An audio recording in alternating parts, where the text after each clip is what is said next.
Semua orang punya masalah. Nah, Allah seolah-olah ingin menyampaikan kepada kita, hambaku, kalau ada masalahmu, ini kau pakai untuk menyelesaikan masalahmu. Salah satu senjata ketika ada masalahmu, ini kau gunakan. Apa itu? Kekuatan doa. Nah, pada kesempatan ini saya ingin menyampaikan sebuah doa yang selalu diamalkan oleh Rasulullah Muhammad SAW ini. Dan doa ini diriwayatkan oleh Imam Muslim, di mana Rasulullah SAW memohon kepada Allah, memohon perlindungan kepada Allah agar terhindar dari 4 hal. Jadi kalau Nabi saja memintanya, berarti ini memang masalah ini sangat penting kita mohonkan kepada Allah. Apa gerangan keempat itu? Mari kita simak. Ini oleh-oleh pulang pengajian. Karena kadangkala biasa di antara kita ada orang pulang pengajian tidak ada oleh-olehnya.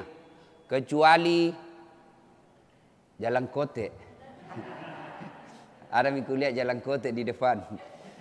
Bagaimana pengajiannya? Hebat sekali tuh Ustaz, jago ceramah. Apa Nabi bilang? Kulupa mi.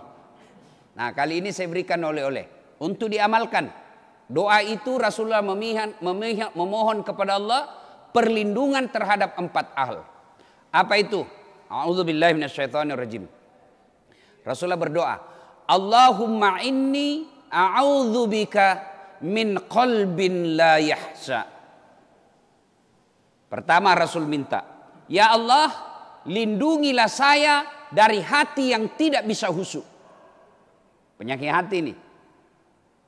Ini musibah besar kalau hati kita sudah tidak bisa khusyuk dalam sholat. Banyak kan begitu di antara kita. Sholat Allahu Akbar. Mulut baca Al-Fatihah, tapi dalam hati dalam pikiran kita melayang-layang. Di mana aku simpan tadi motor? Kunci motor. Allahu Akbar. Baca Al-Fatihah. Tiba-tiba diperiksa kantongnya, tidak ada. Kantong belakangnya tidak ada. Baru dia ingat, damija menempel di motor. Kira-kira masih bisa khusyuk. Menempel di motor. Mana imam lagi panjang bacanya. Hilami motor kah, hilami motor.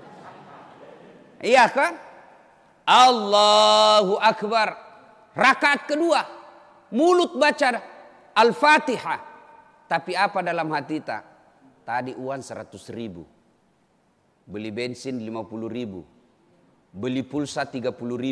Mana ini 20? Allahu Akbar. Nah perisa kantonna. Sami'allahu liman hamidah. Belum pindah dapat. Allahu Akbar. Nah perisa lagi. Baru begitu Assalamualaikum warahmatullah. Oh, di bawah sadel ku simpan.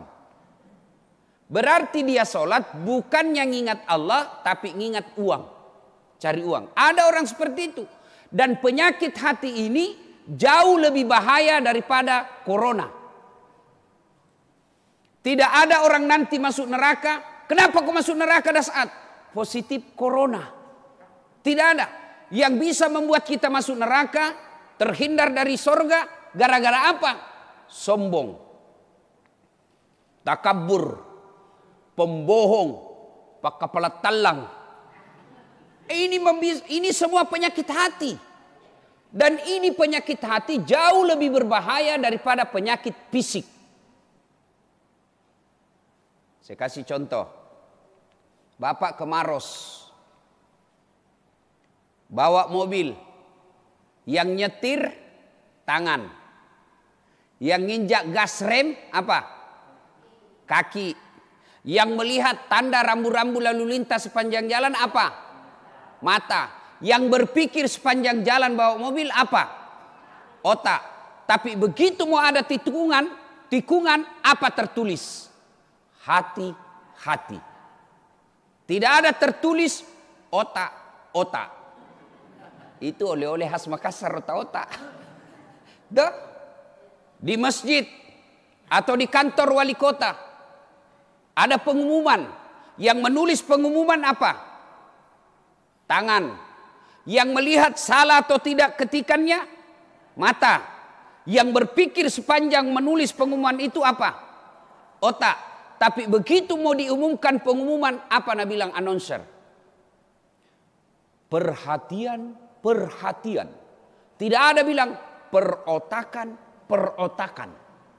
Berarti memang ini hati sangat penting. Dan hati yang tidak bisa khusyuk adalah penyakit yang sangat membahayakan. Maka Rasulullah memohon kepada Allah, Allahumma inni a'udzubika min qalbin la yahsya. Ya Allah, lindungi kami, lindungi saya dari hati yang tidak bisa khusyuk. Nah, sekarang kalau ada di antara kita sudah 10 tahun latih sholat, 15 tahun sholat, tapi kok tidak bisa khusyuk? Allahu Akbar, baru dibaca semua itu pengumuman di masjid. Keadaan keuangan masjid Nurul Majid, saldo kas, dibaca semua. Barulah diingat semua barang yang hilang. Itu penyakit hati. Pertanyaannya, kenapa hati kita tidak bisa khusyuk dalam sholat? Apa penyebabnya? Salah satu dari sekian banyak penyebab hati tidak bisa khusyuk, hubbi aklil haram, suka memakan makanan haram. Insya Allah bapak-bapak tidak akan makan daging babi. Insya Allah bapak-bapak tidak akan minum ballo, vodka, whisky, Jenever, Donald, topi miring, ballo AC, manyang, tua. Insya Allah tidak. Tapi yang bisa membuat kita makan minum makanan haram apa? Serangan fajar. Nah, ini pilkada Makassar. Hati-hati. Survei ada berasnya. Ya? Hati-hati. Nah, tulis NPWP. Nomor no piro. Wane piro. Nomor berapa? Uangmu berapa? Dengar. Bapak-bapak yang selalu menerima uang suap pilkada. Ibu-ibu yang selalu menerima uang suap pilkada. Itu salah satu penyebab bapak tidak bisa khusyuk dan doa tidak diijabah oleh Allah Subhanahu wa taala. Berapa kita dapat kalau pilkada? Paling 300.000. Satu hari makan bakso dengan teman-teman habis. Tapi demi Allah dosanya dibawa sampai mati dan dia berbekas dalam hati kita. Maka ibu-ibu mau Makassar maju? Mau? Bapak-bapak mau Makassar maju? Sejahtera? Hindari sogok. Kalau nak kasih ki, tolak. Bisa ki bu? Bisa ki? Makanya miskin terus ki. Ayo. Kalau mau maju memajukan bangsa Indonesia khususnya rakyat Makassar, kalau ada yang datang bawa beras, ada yang datang bawa sogoan, kalau ibu mau membantu anak-anaknya, bukan ibu saja yang akan bahagia, tapi anak-anaknya nanti menikmati pemimpin yang baik, maka caranya rekam itu. Rekam, bawa polisi. Itu namanya bapak ibu peduli memajukan masyarakat Makassar. Uang 300.000, satu kali makan habis. Dosanya kita bawa sampai mati. Bahkan efeknya terpilih pemimpin yang bukan mensejahterakan rakyatnya, tapi bagaimana kembali modal. Sudah mako pemilihan wali kota. Terpilih wali kota. Dilantik yang wali kota yang karena menang karena menyogok. Maka besok-besok kau akan cari. Mana itu? Tidak pernah datang lihat kita. Dulu selalu keluar masuk lorong. Datang-datang masjid. Mana ngasem itu dulu. Nah bilang laku apa pilih aku. Nah sudah aku bayar 300. Cidak kok. Masih mau kok. Maka penyebab. Salah satu sebab doa kita tidak diijabah Allah. Hati kita keras. Tidak bisa khusyuk. Karena terlalu senang makan uang haram. Mana nak tulis di balakna, siap menerima serangan fajar. 7 suara, 1 suara 200.000. Mohon maaf, keras kehidupan. Maka lama gitu baru kita begitu. Ayo. Nah, kepada juga calon wali kota, calon wakil wali kota, didik berpolitik bersih kepada rakyat Makassar. Jangan sogok mereka. Sampaikan saja apa misimu, sampaikan saja apa janji yang akan kau lakukan, sampaikan apa yang kamu akan lakukan untuk mensejahterakan rakyat kota Makassar. Tidak usah kau nyogok kiri kanan. Sampaikan saja, tidak usah sogok. Kalau kita terpilih, alhamdulillah terpilih dengan bersih. Kalau tidak terpilih, sangka baik. Tidak terpilih tidak berarti kiamat. Tidak terpilih tidak berarti bahwa kita kalah. Tidak terpilih tidak berarti kita jelek. Saya pernah ikut 2013. Ibu-ibu masih ingat toh? Nas Sami? Masih ingat Ki? Kalah Ki Ustadz. Tidak, cuma yang menang lebih banyak suaranya. Saya tidak kalah, cuma lebih banyak suaranya. Apa saya rugi? Tidak rugi. Apa saya sengsara? Tidak. Justru karena tidak menang, tidak banyak suaraku, akhirnya apa? Saya bisa keliling kemana-mana. Apa? Coba terpilih ke waktu itu 5 tahun jadi di Makassar tak putar-putar. Karena tidak, saya ke Malaysia, saya ke Brunei, saya ke Amerika, saya ke Roma, ke Italia, gratis. Kalau saya jadi wakil wali kota, bukan gratis, saya yang bayarkan itu anggotaku yang ikut. Maka kepada calon wali kota dan wakil wali kota, jangan sogok rakyat. Kalau tidak menang, hakul yakin itulah yang terbaik buat Bapak Ibu. Kita juga jangkik peras gitu calon. Begitu datang, gampang itu, berapa? Jangan. Nah, kalau terlalu terbiasa makan uang sogok, uang pilkada, maka hati kita tidak bisa khusyuk. Pantas setiap kita sholat tidak bisa khusyuk hatinya. Kita minta kepada Allah, Allahumma inni a'udzubika min qalbin la yahsya. Ya Allah, lindungilah saya dari hati yang tidak bisa khusyuk. Nah, sekarang kalau hati sudah tidak bisa khusyuk, apa obatnya? Apa obatnya kalau hati kita sudah tidak bisa khusyuk? Al-Quran memberikan jalan. Kalau COVID corona belum sampai sekarang belum didapat obatnya. Paling cuma WHO menganjurkan 3. Jaga jarak, pakai masker, cuci tangan di air yang mengalir. Tapi kalau hati kita rusak, hati kita sakit, tidak bisa jaga jarak. Tidak bisa pakai masker. Tidak bisa mengobatinya dengan cuci tangan. Dan tidak bisa mengobatinya dengan makan baygon. Tidak, bersihkan kita pakai kosoklin. Tidak, mati kita. Lalu bagaimana membersihkan hati yang rusak dan sakit? Kata Al-Quran, ala bi dzikrillahi tatma'innul qulub. Ketahuilah dengan mengingat kepadaku, berzikir kepadaku, hatimu akan menjadi tenang. Nah, jadi kalau kita rasa susah sekali khusyuk, setiap kita sholat, kita bayangkan pernah makan barang haram, maka istighfar, bertobat kepada Allah, mengganti dengan kebaikan. Dengan cara apa? Memperbanyak istighfar, memperbanyak tahlil dan tahmid tahlil. Astaghfirullahaladzim azim wa atubu ilaihi, la ilaha illa anta subhanaka inni kuntu minadz zalimin. Zikir itu terlalu panjang Ustaz. Ya zikir yang pendek-pendek. La ilaha illallah, la ilaha illallah, subhanallah, subhanallah.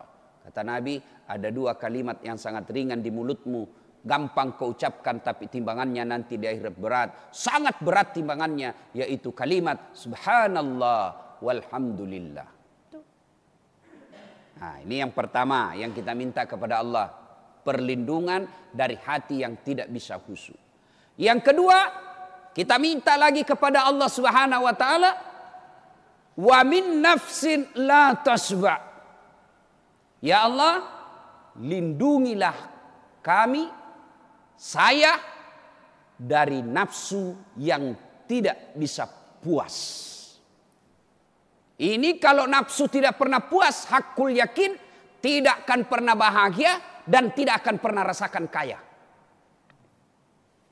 Kira-kira kita miskin ini apa karena Allah tidak kasih rezeki? Kita miskin ini bukan karena Allah tidak kasih rezeki, Tapi karena selera kita, gaya hidup kita melebihi Allah yang Allah berikan. Contoh, Allah ngasih kita rezeki 5 juta 1 bulan. Tapi gaya hidup tak 7 juta. Pasti miskin maki itu. Kenapa? Kurangi 2. Tapi coba beda. Gaji tak 5 juta. Gaya hidup tanpa juta. Pasti kalumannya maki. Kenapa? Masih ada tawa lebihnya 1. Mana prakteknya? Nah, kalau bapak-bapak ini. Kalau gaji tak cuma 3 juta per bulan. Jantung maki pakai handphone yang 3 kamerana. Mau di apa 3 kamerana, nah 1 jistrita. 1 mau dipoto. Lebih baik belinya mau saja kasih banyak supaya terangi. Supaya kalau dipoto istrita terang mukanya. Iya. Kalau gaji kita hanya cukup untuk beli motor, jangan tom maki beli mobil. Pasti menderita gitu. Datang itu tukang kredit kah? Apa namanya itu yang penawar-nawar kredit di bank? Hah? Ya, marketing datang nih. Nah bilang, oh ini Ustaz. Mau tua mi mobil tak. Bisa mi diganti nih Ustaz. Kalau ada mobil baru lebih sehat Ustaz. Tidak mogok-mogok mi. Pulang kampung ki, enak Ustaz. Wah, 1 mobil maki semua 1 keluarga tak lebih besar lagi. Tidak nak hujani maki kalau pikir pengantin. Yang enak-enak semua nak ceritakan gitu. Tidak nak ceritakan ki bagaimana kalau dicuri bannya. Tidak nak ceritakan ki bagaimana kalau tiba-tiba mogok di jalan. Semua yang enak-enak dicerita. Maka yang membuat kita sengsara kalau hati kita tidak pernah puas, nafsu kita tidak pernah puas dengan apa yang Allah berikan. Yang kedua, kita minta kepada Allah, lindungilah saya, lindungi kami kalau kita berjamaah dari nafsu yang tidak pernah puas. Ini kalau politisi tidak pernah puas dengan nafsunya, maka akan terjadi, kita lihat politisi yang apa namanya itu, yang diamami semua. Apakah namanya itu kalau dalam dunia politik diamami semua? Bapakna ketua DPR, anakna anggota DPR, toh manantuna sekretarisna, anuna pemboronna di DPR. Dia semua yang ambil. Ambek muami nabila orang Makassar. Nah, ini orang seperti ini nafsu yang tidak pernah puas. Apa dilarang? Tidak dilarang dalam sistem demokrasi. Tapi itu bisa mencederai perasaan masyarakat. Tuh, yang ketiga kita minta kepada Allah Subhanahu wa taala. Wa min ilmin la yanfa'. Ya Allah, lindungilah saya dari ilmu yang tidak bermanfaat. Apa ilmu yang tidak bermanfaat? Kita tahu itu, kita tahu barang salah, kita tahu ini haram, tapi tetap kita lakukan. Ilmu yang tidak mendekatkan diri kepada Allah, itu ilmu yang tidak bermanfaat. Ada orang tahu bahwa bermusuhan itu haram, memutuskan persaudaraan itu haram. Wa'tasimu bihablillahi jami'an wa la tafarraqu. Dia tahu bahwa berpegang teguhlah engkau kepada tali persaudaraan agama Allah dan janganlah engkau bercerai-berai. Dia tahu itu. Tapi apa yang terjadi? Depan rumahnya baku musuh gara-gara bunga. Yang lagi tren sekarang, janda lobang. Cocok itu? Iya. Janda bolong. Gara-gara bunga dia bermusuhan depan rumahnya. Samping kanannya bermusuhan gara-gara got. Samping kirinya bermusuhan gara-gara apa? Parkir. Belakang rumahnya bermusuhan gara-gara apa? Binatang peliharaannya. Padahal hitam jidatnya gara-gara sholat. Berjamaah tiap 5 waktu di masjid. Tapi semua tetangganya tidak senang gara-gara sikap akhlaknya. Ini yang disebut ilmu yang tidak bermanfaat. Dia tahu. Dia tahu bahwa bersedekah itu adalah anjuran agama yang sangat prioritas. Dia tahu bahwa kalau kau mau menikmati hartamu dunia akhirat, bersedekahlah kau. Tapi dia gigili. Nah bilang di kampungku, kikiri galap aku jambatan. Dia tahu bahwa sedekah itu kemuliaan. Dermawan itu sikap yang dianjurkan oleh agama. Tapi pelit. Jangankan sama orang lain. Orang yang bekerja sama-sama dia tidak pernah dia kasih sedekah. Untuk apa saya ini? Nah sudah ada gaji. Gaji itu kewajiban kita kasih ke orang. Yang kerja kepada kita. Pembantu kita. Pegawai kita. Itu gaji. Kewajiban kita kepada dia. Tapi yang namanya sedekah. Itu sunnah. Gajinya orang kerja di rumah. Misalnya 1 juta. Nah tiap bulan ini gajimu 1 juta tambahnya 200. Ini sedekahku untuk bulan ini. Dia tahu sedekah itu anjuran agama tapi dia pelit. Itu yang disebut ilmu yang tidak bermanfaat. Dia tahu sholat 5 waktu itu baik. Anjuran agama terutama kalau subuh. Bahkan Nabi jelaskan andai saja kau tahu pahalanya datang berjamaah subuh. Maka kau akan datang ke masjid meskipun engkau merangkak. Dia tahu itu. Dia baca hadisnya. Dia tahu itu sahih. Tapi tidak bisa datang ke masjid. Ilmu yang tidak bermanfaat. Yang keempat kita minta kepada Allah. Allahumma inni a'udzubika min qalbin la yahsa. Wa min nafsin la tasba. Wa min ilmin la yanfa. Wa min du'a tidak dikabulkan Allah. Doa sudah tidak diijabah oleh Allah. Sudah musibah buat kita. Kalau bapak tidak disenangi wali kota. Tidak ada masalah dalam hidup kita. Paling masalahnya kalau mau memperpanjang KTP. Kalau ada masalah wali kota kita tidak senang sama kita. Tidak usah cemas. Dunia tidak kiamat. Tunggu dia selesai 5 tahun habis. Tapi kalau Allah sudah tidak kabulkan doa kita. Kemana lagi kita meminta? Nah, salah satu sebab doa tidak diijabah oleh Allah, doa tidak dikabulkan oleh Allah, salah satu sebabnya kalau kita melalaikan sholat 5 waktu. Tidak bakal itu. Biar ibu berdoa 5 kali sehari semalam, bahkan 10 kali berdoa sehari semalam, bahkan 15 kali berdoa sehari semalam. Tapi di mana dia berdoa? Status.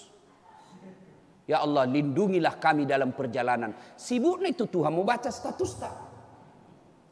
Doa sebabnya tidak diijabah oleh Allah kalau kita tidak mendirikan solat atau bahasa hadisnya menganggap enteng solat. Al-mutakhawilu bis solah, menganggap enteng solat. Nah ibu bapak saudara-saudara sekalian, inilah doa yang diajarkan oleh Rasulullah Sallallahu Alaihi Wasallam. Ustaz, susah ku hafal itu Ustaz. Tuliskan nggak dulu Ustaz, baru kita WhatsApp. Doa tidak harus pakai bahasa Arab. Berdoa maki, ringkasan doa tadi bahasakan dengan bahasa tak. Intinya ini doa 4 hal. Ya Allah, lindungilah saya dari hati yang tidak bisa khusyuk. Dari nafsu yang tidak pernah puas. Dari ilmu yang tidak bermanfaat. Dan dari doa yang tidak engkau kabulkan. Minta maki itu. Tidak harus di bahasa Arab. Selesai ki solat 5 waktu. Tapi doa sebaik-baik doa waktunya. Sujud terakhir dalam solat. Jadi kalau kita lihat ada orang lama sekali. Ketika sujud. Berarti ada minta di situ. Jadi ketika sujud terakhir. Disitulah tempat mustajab dalam berdoa. Nah ibu bapak saudara-saudara sekalian. Inilah tausiah kita pada taklim kita kali ini. MC sebenarnya tidak penting berterima kasih kepada dasat. Yang paling penting bapak berterima kasih kepada jamaah. Tidak ada hebatnya saya ceramah kalau tidak ada jamaah. Apa? Kira-kira saya hebat karena tidak ada jamaah? Mana bisa saya ceramah tidak ada jamaah? Kalau saya di sini ceramah 1 jam merapi-api, hebat, keluar semua dalil-dalil, tapi tidak ada jamaah. Lewat orang depan Gunung Merapi, Nabi bilang, lama itu Ustaz Saki begitu kasihan. Jadi sebenarnya ini berterima kasih kepada jamaah yang mau hadir dalam pengajian seperti ini, insya Allah. Tapi biar mau semua datang mendengar ceramah, tidak ada penceramah. Maka disinilah pentingnya kita saling menghormati, ya. Ustadz tidak boleh meremehkan jamaahnya, tidak boleh nganggap remeh jamaah. Jamaah tidak boleh menghina ulamanya. Karena kita adalah saling membutuhkan. Ibu bapak saudara-saudara sekalian, sebelum saya akhiri, sulup mi kue.